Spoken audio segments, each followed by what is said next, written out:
পরিস্থিতি কখনো বলে কয়ে আসে না। ভালো পরিস্থিতির ক্ষেত্রেও কিন্তু একই কথা প্রযোজ্য। কখনো কখনো এমন হয় যে খারাপ পরিস্থিতি আসার কারণে মন ভেঙে যায়, যে আর কখনো হয়তো ভালো পরিস্থিতি বা ভালো আমার সাথে হবে না। কিন্তু এমনটা কিন্তু একদম নয়। যেমন খারাপ হয় ঠিক অপরদিকে আমাদের সাথে কিন্তু অবশ্যই ভালো হবে।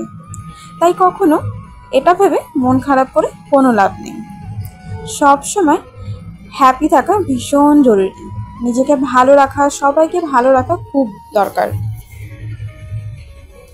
তো এই দিকে আজকে দুপুরের জন্য রান্না করেছিলাম ডিমের তরকারি।